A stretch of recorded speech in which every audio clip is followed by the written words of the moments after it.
that the Reds were interested in former Reds killer relief pitcher Devin Williams. Reds were one of 12 teams reportedly interested in the former Brewers closer. What do we know about that interest, and what do you make of them being included in that list of teams that are interested in Williams?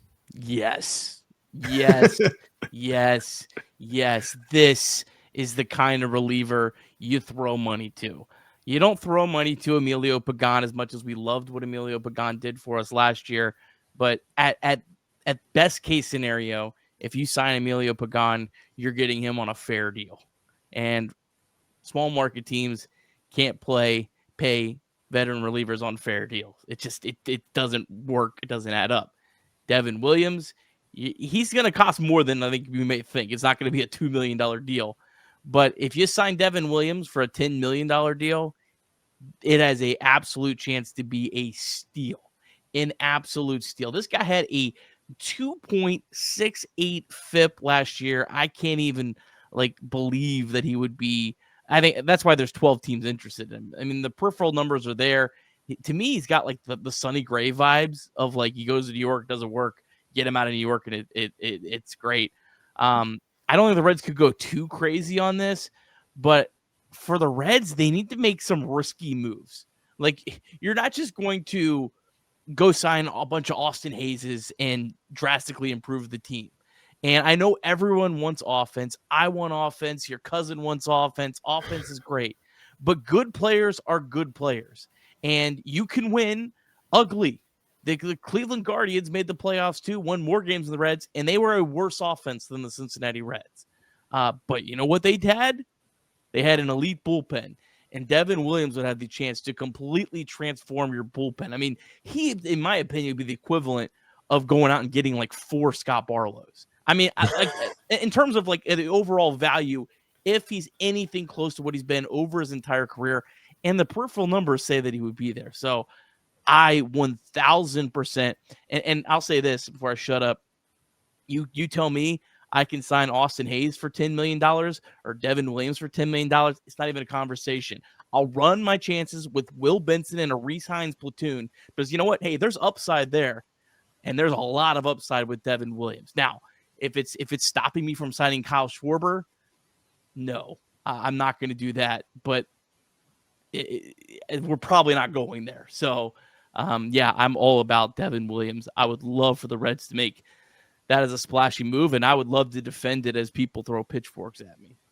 Well, first of all, I'm not going to throw pitchforks at you to want Devin Williams. I'm on board 100% that if the price is right, Devin Williams is the exact kind of signing that I'd love this team to make. The challenge that I see, Nick, and this is, again, similar conversations that we've had over the last several weeks, is that, initial reports were that the Reds 2026 payroll was going to be similar to this past year's. A lot of people did some math in terms of what that meant in terms of what they had left to spend. But then recent reports out of the GM meetings now have it that the Reds have somewhere between $15 and $20 million to spend this offseason. That's not a lot of money, first of all. We're talking about potentially putting a big chunk of that into Devin Williams, which I'm all for if that's whether that number is accurate or not, to be honest with you. But here's where I trip up a little bit, and I'll give you some projected contracts for Devin Williams. And there's a couple of different articles that have dove into Williams's offseason and what it could look like. We'll start with The Athletic and Tim Britton. He thinks that Williams is going to look for a shorter-term deal, try to reset his market, have a better year, and then come back as a free agent after 2026. He thinks that's going to be somewhere in the range of 1 year, $18 million. Now, the Detroit Free Press, they've suggested a 3-year, $40 million deal, which would be about a $10 million raise over his previous contracts. ESPN's Kylie McDaniel predicted a 3-year, $45 million contract. He talked about his strong past performances, his peripherals, as you mentioned, despite the difficult 2025. And then MLB Trade Rumors, who I know you respect a lot in terms of the projections that they put out, they have him getting a 4-year, $68 million contract this offseason. I'm all for Devin Williams. I want to start with that conversation, but I'm also all for Kyle Schwarber. And guess what? I also think there's zero chance of the Reds signing Kyle Schwarber. So file this one into the, yeah, of course they're interested. There's a lot of things that we're all interested in that probably still aren't going to happen. So yes, would the Reds make a big splash by making that signing? Yes. Would I be all in on that signing? Yes. Is it likely to happen? Not so sure.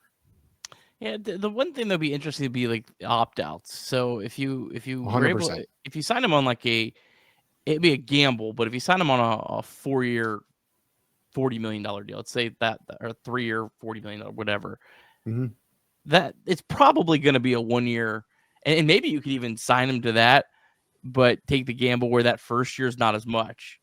And if he opts out, you know what I mean? So you gave him some guaranteed money, but you're able to sell the Reds ownership on, look, he's going to opt out next year of this deal, and we're going to get a draft pick back for him because he's going to get a qualifying offer as well. That would be, I think, the biggest selling point and why it could make sense for the Reds. And I mean, just in terms of like a bold move, that would be the kind of bold move.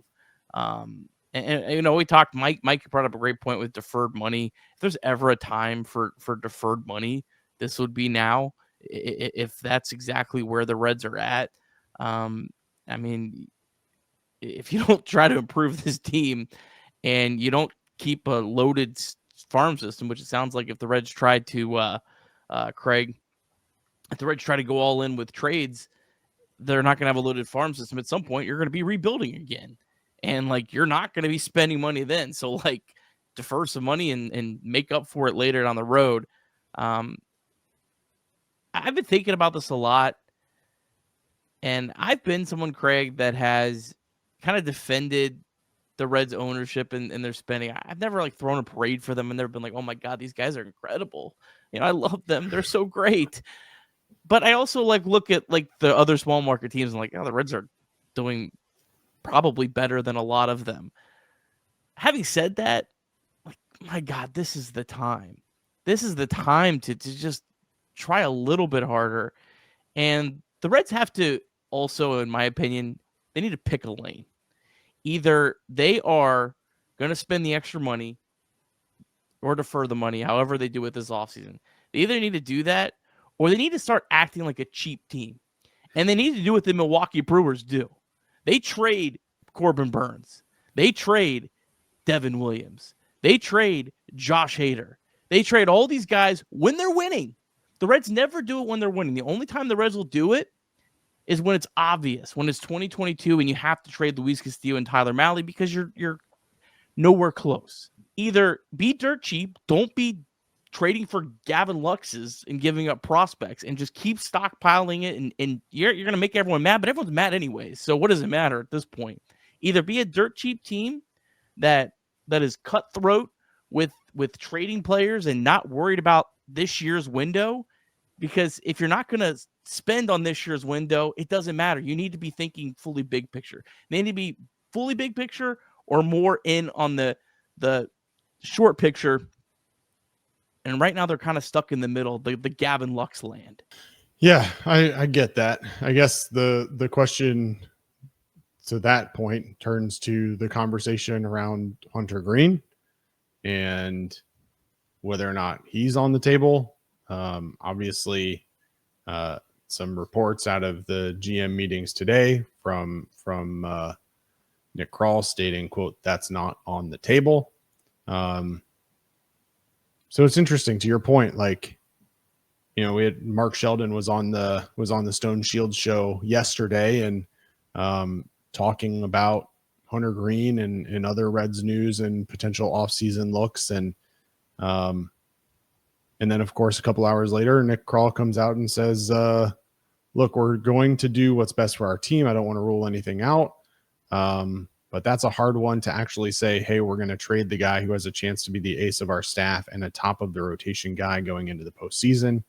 So I say that we're looking to figure out how to get better, but right now that's not on the table.